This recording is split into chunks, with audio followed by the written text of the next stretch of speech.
Welcome to Telugu 360. ముందుగా ముఖ్యాంశాలు.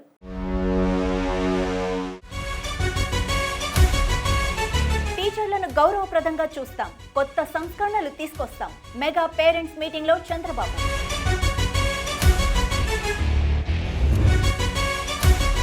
$2,45,000 కోట్ల బడ్జెట్ ఏమైంది? అప్పులపై అడిగితే దేశద్రోహులమా? కూటమిపై మాజీ మంత్రి బుగ్గన ఫైర్.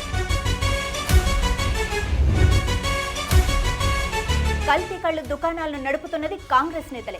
కఠిన చర్యలకై బీఆర్ఎస్ ఎమ్మెల్సీ డిమాండ్.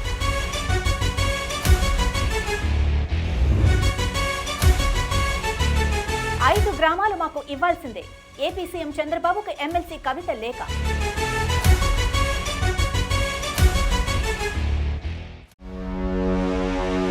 ఇక వివరాల్లోకి వెళ్తే, పాఠశాలలు పవిత్ర దేవాలయాలు. మన పిల్లల్ని తీర్చిదిద్ది జ్ఞానాన్ని అందించే పుణ్యక్షేత్రాలని ముఖ్యమంత్రి చంద్రబాబు అన్నారు. శ్రీ సత్యసాయి జిల్లా కొత్త చెరువు జెడ్పీ పాఠశాలలో నిర్వహించిన తల్లిదండ్రులు ఉపాధ్యాయుల సమావేశానికి సీఎం హాజరయ్యారు. ఈ సందర్భంగా ఆయన మాట్లాడుతూ, నేను అనుకునే లక్ష్యాన్ని నెరవేరుస్తానన్న ధైర్యం కొత్త చెరువులో ఇచ్చారు. పేరెంట్స్ కమిటీ ఏర్పాటు చేయాలని 1998లో అనుకున్నా.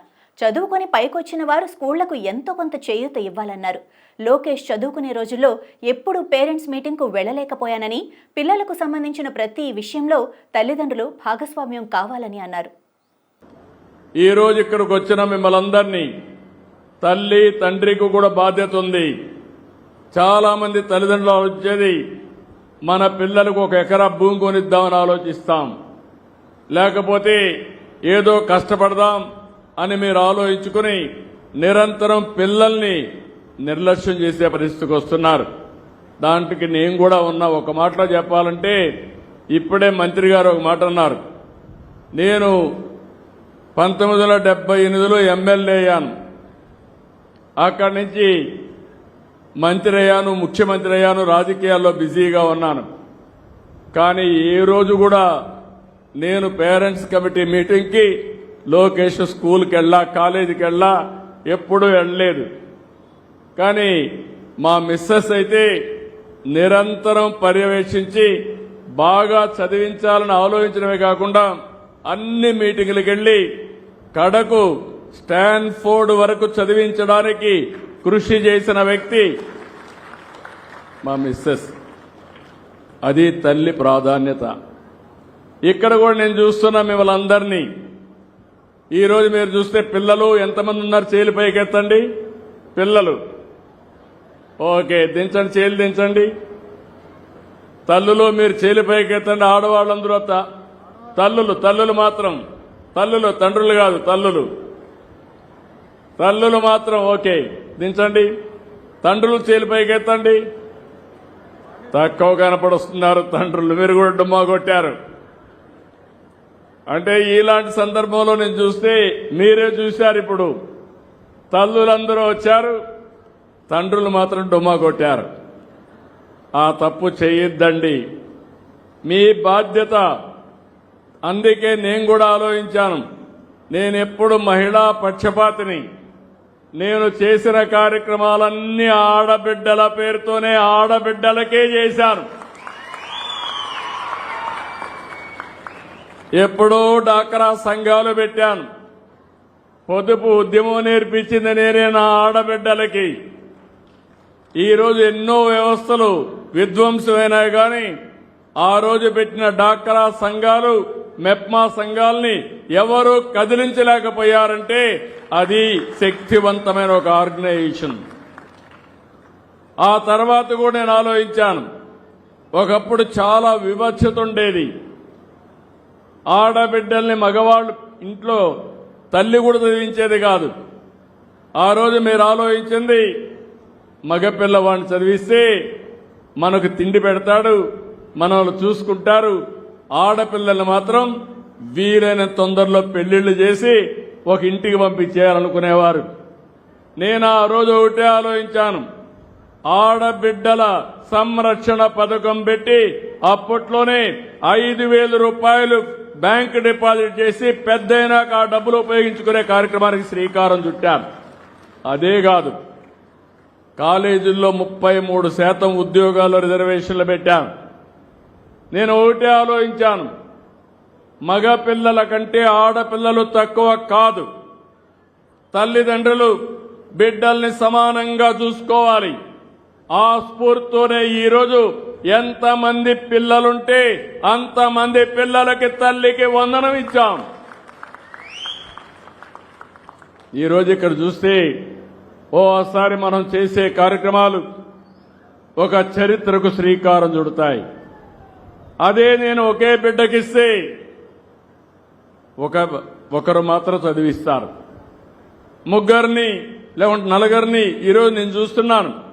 ఇక్కడ నా పక్కన కూర్చున్న వాళ్ళిద్దరికీ నలుగురు పిల్లలకి తల్లికి వందనం వస్తా ఉంది. కొంతమంది 6-7 మందికి వచ్చింది. అదొక శుభ పరిణామం. నేను చాలా ఆనందంగా ఫీల్ అవుతున్నా. ఎంతమంది పిల్లలుంటే అంతమందికి తల్లికి వందనం కింద డబ్బులు ఇవ్వడమే కాకుండా పూర్తిగా వాళ్ళని చదివించే బాధ్యత, నాణ్యమైన విద్య ఇచ్చే బాధ్యత ఈ ప్రభుత్వం తీసుకుంటాం. అందుకనే ఈరోజు మీరు చూసినప్పుడు ఒక మంచి సంకల్పం. ఇప్పుడే మంత్రి గారు చెప్పారు, ఒక మాట అన్నారు. ఆయన అడిగినప్పుడు నేను అందరినీ కూడా కొంచెం కన్సల్ట్ చేసినప్పుడు ఏ పోర్ట్ఫోలియో తీసుకుంటారంటే, కాదు నేను విద్యాశాఖే తీసుకుంటా, దీనివల్ల పిల్లల భవిష్యత్తు బాగా చేసే అవకాశం నాకు వస్తుందని ఏరి కోరి మనస్ఫూర్తిగా డిపార్ట్మెంట్ ఎంపిక చేసుకున్న వ్యక్తి లోకేష్.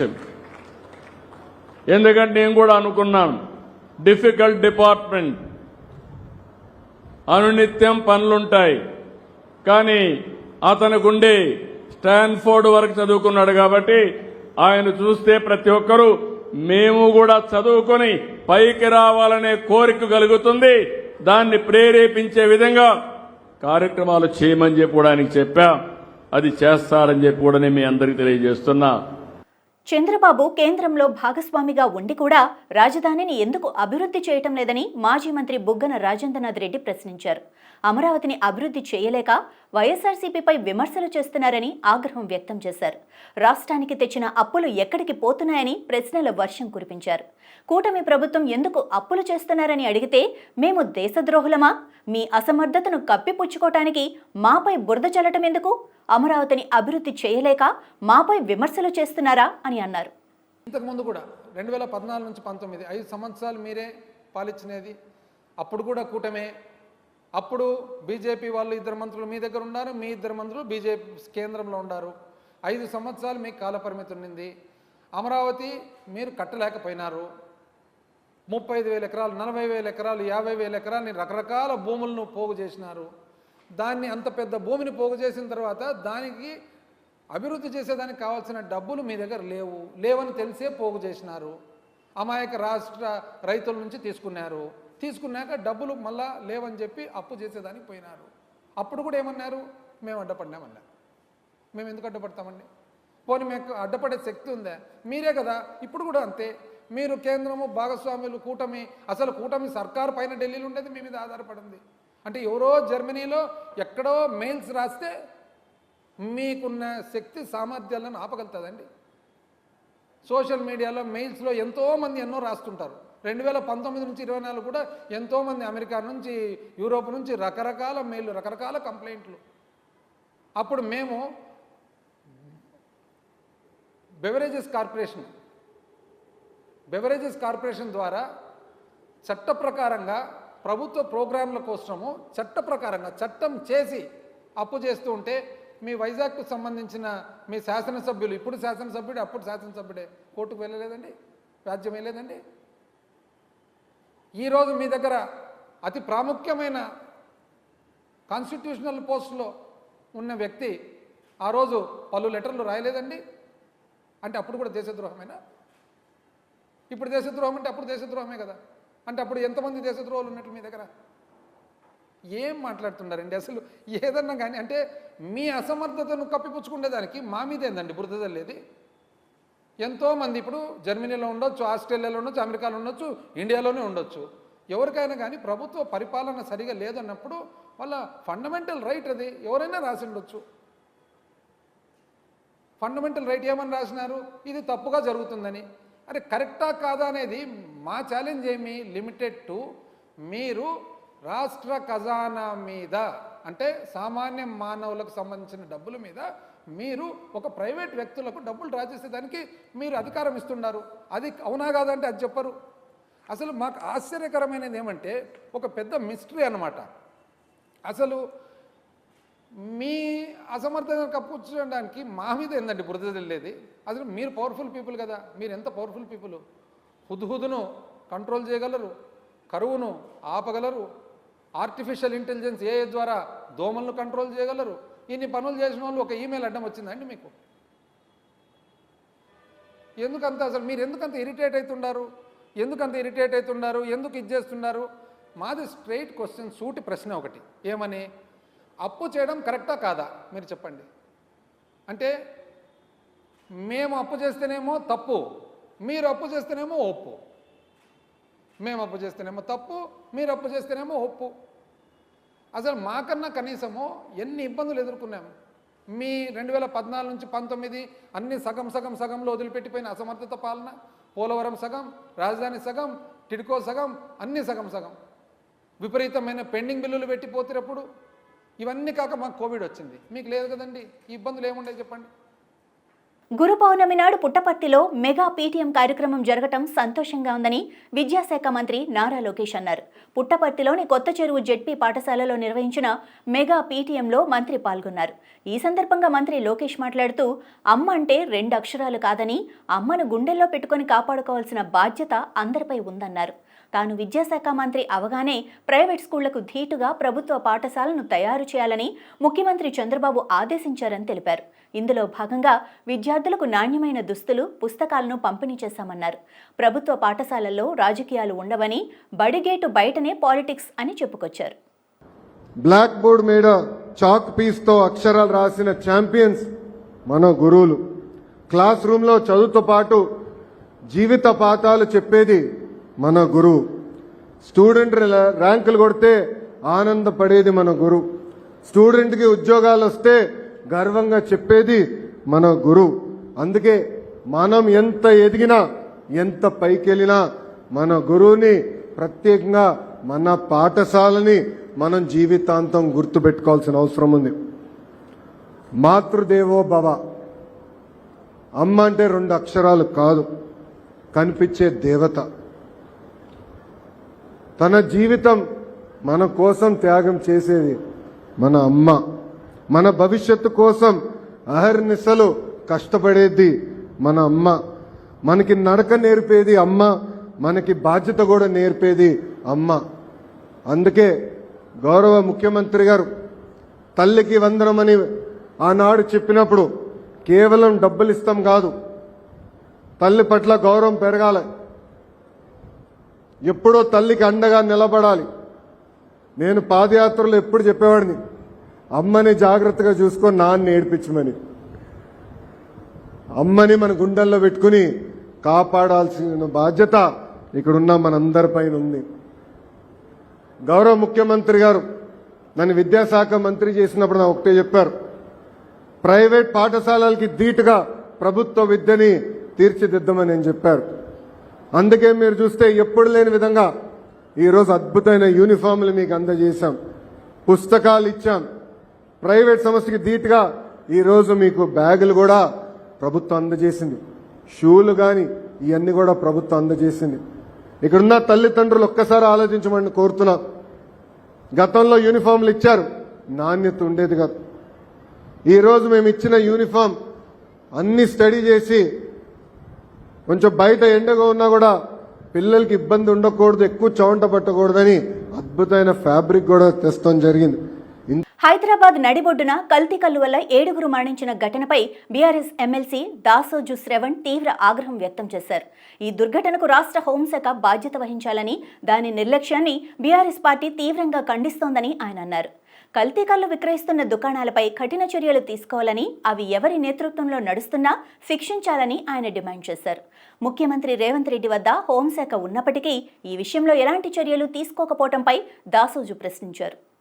అట్లయినా కనీసం మీరు మానవత్వంతో ఉదారంతో మీరు ఇంతవరకు కూడా ఖండించకపోవటం, వాళ్ళకు అండగా ఉంటుంది ప్రభుత్వం అని చెప్పని ప్రకటన చేయకపోవటం మీ యొక్క దుర్మార్గమైనటువంటి వైఖరికి ఇది నిదర్శనం, మీ మానవత్వ లేమికి ఇది నిదర్శనం అని చెప్పని బీఆర్ఎస్ పార్టీ ఖండిస్తూ ఉంది.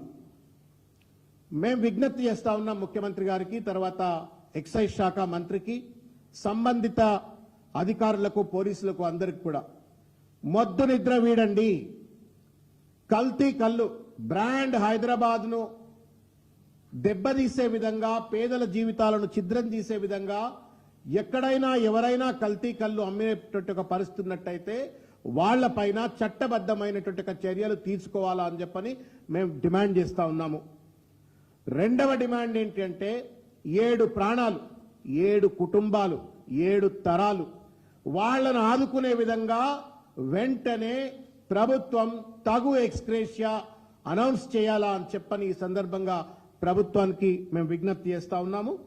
ఇంకొకటి, బీఆర్ఎస్ ప్రభుత్వం కూడా అధికారంలో ఉంది 10 సంవత్సరాల పాటు. ఎక్కడా కూడా కల్తీ కల్లుకు సంబంధించిన సమస్యలు రాకుండా నిరంతరంగా చెక్స్ అండ్ బ్యాలెన్సెస్ పెట్టుకొని వ్యవహరించినటువంటి ఒక తీరును కూడా గుర్తు చేస్తూ, మరి ఈ ప్రభుత్వం ఎందుకు మొద్దు నిద్రపోతా ఉన్నది అంటే దానికి ప్రధానమైనటువంటి ఒక కారణం ఏంటి అంటే ఇవాళ అనేక కల్తీ కళ్ళు అమ్ముతున్నటువంటి వాళ్ళు ఇవాళ ప్రభుత్వంతో చేతులు కలిపి అధికారంలో ఉన్నటువంటి ఒక కాంగ్రెస్ పార్టీలో చేరి ఇవాళ ఈ రకమైనటువంటి ఒక కల్తీ కళ్ళు అమ్ముతున్నట్టుగా కూడా ప్రాథమికమైనటువంటి ఒక సమాచారం ఉన్న ధర్మిలా ఈ మొత్తం కల్తీ కళ్ళు వ్యవహారం పైన విచారణ జరపాలా, బాధితులకు ఎక్స్గ్రేషియా చెల్లించి ఆదుకోవాలా, అదేవిధంగా కల్తీ కళ్ళు నివారణ చర్యలు చేపట్టాలా. ముఖ్యమంత్రి గారు హోంశాఖ తన దగ్గర పెట్టుకున్నారు కాబట్టి మొద్దు నిద్ర నుండి బయటికి లేచి ఎక్సైజ్ శాఖ మంత్రి మీరంతా కూడా రివ్యూ చేసి భవిష్యత్తులో కల్తీ కళ్ళు పేరు మీద ఏ పేద ప్రాణం కూడా పోకుండా ఉండేటువంటి ఒక కఠినమైనటువంటి ఒక తగు చర్యలు చేపట్టాలని చెప్పని బీఆర్ఎస్ పార్టీ తరపు నుండి డిమాండ్ చేస్తా ఉన్నాం. ఇకపోతే ఒక ముఖ్యమైనటువంటి ఇంకొక అంశాన్ని కూడా మీడియా ద్వారా తెలంగాణ సమాజానికి అంతా కూడా తీసుకొచ్చేటువంటి దృష్టికి తీసుకొచ్చేటువంటి ఒక ప్రయత్నం చేస్తాం. ఇది ఫోటో, కొంచెం జూమ్ చేస్తే చేయరు కెమెరా సోదరులారా, తెలిసిపోతుంది జనాలకు. ఈ ఫోటోలో ఉన్నటువంటి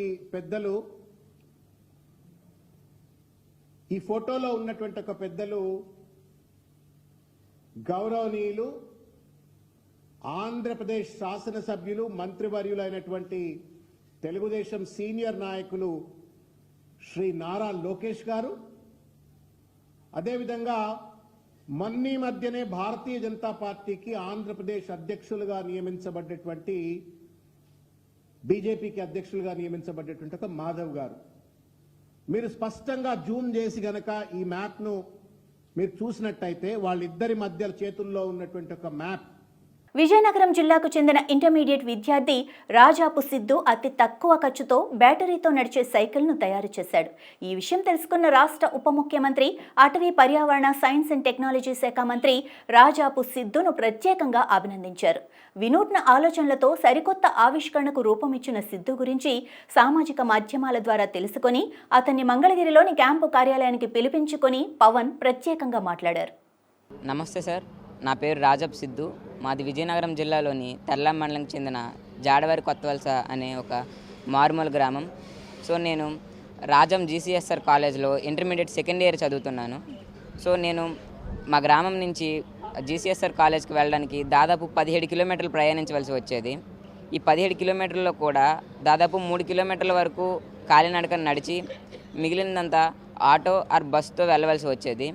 సో ఇలా వెళ్ళే సమయంలో నాకు రోజుకు దాదాపు 60 రూపాయల వరకు ఛార్జీలకు అయితే ఖర్చు అయ్యేది. ఇంత ఖర్చు పెట్టుకొని వెళ్ళినా కూడా సమయానికి క్లాసులకు కూడా అందేవాడిని కాదు. సో నేను నాకున్న పరిజ్ఞానంతో నాకు వచ్చిన ప్రాబ్లమ్ని నేనే సాల్వ్ చేసుకోవడం జరిగింది. సో కేవలం 35,000తోనే ఒక ఎలక్ట్రిక్ సైకిల్ అయితే తయారు చేయడం అయితే జరిగింది. ఇది నా పాత సైకిల్. ఈ పాత సైకిల్ని కేవలం 35,000 రూపాయల్లోనే ఒక ఎలక్ట్రిక్ సైకిల్గా మార్చడం అయితే జరిగింది. సో ఈ ఎలక్ట్రిక్ సైకిల్ గురించి మాట్లాడాలంటే ఇది ఒకసారి ఫుల్ ఛార్జ్ చేస్తే మనకు దాదాపు 80 కిలోమీటర్ల వరకు రేంజ్ వస్తుంది. అండ్ ఒకసారి ఫుల్ ఛార్జ్ చేయడానికి దాదాపు 3.5 గంటల సమయం అయితే పడుతుంది సార్. అండ్ దీంట్లో టాప్ స్పీడ్ వచ్చేసి దాదాపు 50 km/h స్పీడ్ కూడా ఉంటుంది. అండ్ దాదాపు 120 kg నుంచి 150 kg వరకు లోడ్ కూడా వేయచ్చు. ఇది కేవలం దాదాపు 6 రూపాయలతోనే మనకు దాదాపు 80 కిలోమీటర్ల వరకు ప్రయాణించవచ్చు. అంటే మనకు ఫస్ట్లో 60 రూపీస్ ఉండేది, ఇప్పుడు కేవలం 6 రూపాయలతోనే నేను కాలేజ్కి అయితే వెళ్ళి రాగలుగుతున్నాను. సో ప్రతి మధ్యతరగతి వారు కొనుక్కునే విధంగా కేవలం 35,000లోనే దీనికి తీర్చిదిద్దడం అయితే జరిగింది. అండ్ దీనికి కావాల్సిన స్పేర్స్ అన్నీ నేను రాజస్థాన్, ఢిల్లీ అనే ప్రదేశాల నుంచి ఆన్లైన్లో తెప్పించుకొని దీన్ని మా ఫ్రెండ్ రాజేష్ అనే వ్యక్తితో కలిపి మా ఇంటి దగ్గర కేవలం 2 రోజుల్లోనే తయారు చేయడం జరిగింది. అండ్ దీనికి కావాల్సిన ఎక్స్పీరియన్స్ కూడా నాకు 6th to 10th చదివేటప్పుడు వివిధ రకాల మండల, జిల్లా, రాష్ట్ర స్థాయి సైన్స్ ఎగ్జిబిషన్స్లో పార్టిసిపేట్ చేసి అటల్ టింకరింగ్ ల్యాబ్స్ వర్క్షాప్స్లో పార్టిసిపేట్ చేసి అక్కడ నాలెడ్జ్ గెయిన్ చేసుకోవడం అయితే జరిగింది సార్. సో అక్కడ గెయిన్ చేసుకున్న నాలెడ్జ్తో ఈ ఎలక్ట్రిక్ వెహికల్ అయితే తయారు చేయడం జరిగింది సార్. ఓన్లీ నాకు చేయడమే కాకుండా ఎవరు నాకు కాంటాక్ట్ అయినా వాళ్ళకు కూడా తయారు చేసి ఇవ్వగలను సార్. సో ఈ సైకిల్ని మన పవన్ కళ్యాణ్ గారు ట్విట్టర్లో చూసి నన్ను ఇక్కడ ఆహ్వానించడం అయితే జరిగింది. సో నేను ఇక్కడికి వచ్చిన తర్వాత నన్ను వివిధ ప్రశ్నలు అడిగి నన్ను ప్రోత్సహించడానికి, నా స్టార్టప్ పెట్టుకోవడానికి దాదాపు 1 lakh వరకు సాయం కూడా చేయడం అయితే జరిగింది. అండ్ చాలా హ్యాపీగా ఉంది. సైకోట్రోపిక్ కల్లు ఘటనపై బీజేపీ రాష్ట్ర అధ్యక్షుడు రామచంద్రరావు తీవ్ర ఆగ్రహం వ్యక్తం చేశారు. రాష్ట్రంలోని ఓ కల్లు కాంపౌండ్లో కల్లులో సైకోట్రోపిక్ సబ్స్టెన్స్ కలపటం వల్ల అనధికారికంగా 6 మంది మృతి చెందారని, పలువురి ఆరోగ్యం విషమించిందని ఆయన తెలిపారు. 2 సీసాల కల్లు తాగిన వారిలో కిడ్నీలు దెబ్బతిన్నాయనటం ఆందోళన కలిగించే విషయమని వ్యాఖ్యానించారు. ఈ ఘటనలో ఒకే ఆసుపత్రిలో 31 మందికి చికిత్స జరుగుతోందని, బాధితుల పరిస్థితి అత్యంత విషమంగా ఉందని రామచంద్రరావు తెలిపారు.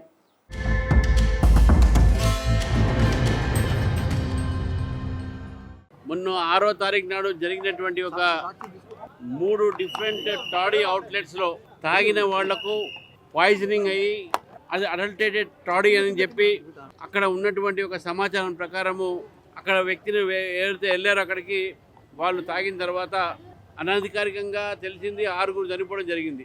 ఈరోజు నిమ్స్ హాస్పిటల్లో దాదాపు 31 మంది ఇక్కడ అడ్మిట్ అయి ఉన్నారు. అందులో కొంతమంది ఐసీయూలో ఉన్నారు. 7గురికి కిడ్నీ ఫెయిల్ అయినాయి. వాళ్ళకి డయాలిసిస్ కూడా చేసేటటువంటి ప్రయత్నం చేస్తూ ఉన్నారు. మిగతా వాళ్లకు గ్యాస్ట్రోఎంట్రాలజీ సంబంధించినటువంటి ఒక ఏవైతే వాళ్ళకి ఇర్రెగ్యులర్ జరిగిందో ఇవన్నీ కూడా ఈరోజు నిమ్స్ డాక్టర్లు వారి ప్రయత్నాలు వాళ్ళు చేస్తూ ఉన్నారు. ఏది అయినప్పటికీ కూడా లోపల వాళ్ళ పరిస్థితి చూస్తూ ఉంటే చాలా బాధగా అనిపిస్తుంది. కళ్ళులో మామూలు కళ్ళు చెట్ల మీద తీసుకుంటేనో అది పెద్ద పాయిజన్ కాదు, అడల్టేటెడ్ అయితేనే ప్రావిజన్ చెప్పేసి కూడా డాక్టర్స్ చెప్తా ఉన్నారు. దీంట్లో కలిపింది మందు అంటే ఎన్డీపీఎస్ కింద వచ్చేటటువంటి ఒక psychotropic substance, controlled substance, డైజోఫామ్, అల్ఫ్రోదమా, chlorophyll లాంటి ఒక ఏవైతే డ్రగ్స్ ఉంటాయో దానికి కలిపి అక్కడ సప్లై చేయడం జరిగిందని స్పష్టంగా అర్థమవుతుంది. 1 బాటిల్ 2 బాటిల్ తాగిన వాళ్ళు ఉన్నారు, వాళ్ళ కిడ్నీలు ఫెయిల్ అయినాయి. అంటే ఎంత సీరియస్గా మందు కలిపి ఉండొచ్చి మీరు ఒక్కసారి ఆలోచించండి. నా అభిప్రాయం ప్రకారము విచ్చలవిడిగా ఈ సైకోట్రాపిక్ సబ్స్టెన్స్, ఈ కంట్రోల్ సబ్స్టెన్స్ ఎట్లా దొరుకుతూ ఉన్నాయి, ఇదంతా కూడా ప్రభుత్వం ఒక వైఫల్యం అని చెప్పేసి భావిస్తూ ఉన్నాను. ఎక్సైజ్ డిపార్ట్మెంటు తనిఖీలు చేసి మందు కలుపుతున్నారా లేదా, ఈ మందు ఎక్కడి నుంచి వస్తుందని చెప్పేసి మనం చూడాల్సిన అవసరం ఉన్నది. ఈరోజు హైదరాబాద్ నగరంలో గాంజాయి కానీ డ్రగ్స్ కానీ ఈ మాధ్య పదార్థాలు దొరికినటువంటి ఒక ఏదైతే మనం చూస్తున్నామో దాంతోపాటు కళ్ళు కంపౌండ్లో లైసెన్స్ ఉందా లేదా తెలియదు. ఆ లైసెన్స్ కూడా చెక్ చేశారా లేదో ఎక్సైజ్ డిపార్ట్మెంట్ వాళ్ళు గాఢ నిద్రలో ఉన్నది. ప్రభుత్వం గాఢ నిద్రలో ఉన్నది ఈ యొక్క ఎక్సైజ్ డిపార్ట్మెంట్. కేవలము ఇది ఈ యొక్క ఎక్సైజ్ డిపార్ట్మెంట్ కుమ్మక్కయి కాంట్రాక్టర్స్తోని ఈ యొక్క మందు సప్లై విచ్చలవిడిగా జరుగుతుందని చెప్పేసి మేము భావిస్తూ ఉన్నాం. జనరల్ స్టోర్స్లో దొరికేటటువంటి ఒక ఏవైతే వస్తువులనే దొరుకుతూ ఉన్నాయి ఇవన్నీ కిరాణా దుకాణాల్లో.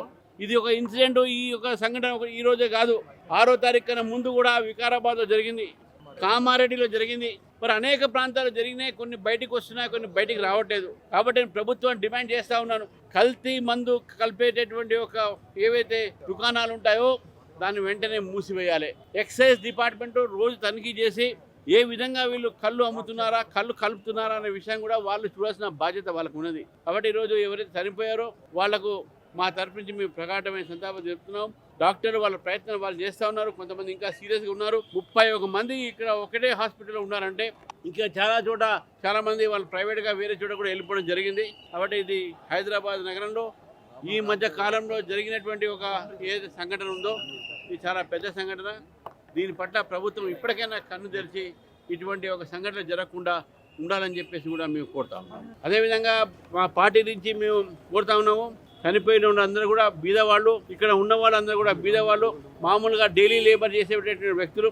కాబట్టి వాళ్ళకు మంచి ఎక్స్గ్రేషియా కూడా వాళ్ళకి ఇప్పించాలని చనిపోయిన వారికి. అదేవిధంగా మేము వాళ్ళు 10 లక్షలు ఎక్స్గ్రేషియా చనిపోయిన వాళ్ళకు, అదేవిధంగా ఎవరికైతే ట్రీట్మెంట్ జరుగుతుందో వాళ్ళకు నిమ్స్ కాబట్టి ఫ్రీగా జరుగుతుంది వాస్తవమే. కానీ వాళ్ళకు కూడా రాబోయేటటువంటి రోజుల్లో మందులు కూడా తీసుకోవాలి కాబట్టి వాళ్ళకు కూడా ₹1,00,000 కాంపెన్సేషన్ ఇవ్వాల్సిందిగా భారతీయ జనతా పార్టీ డిమాండ్ చేస్తాం.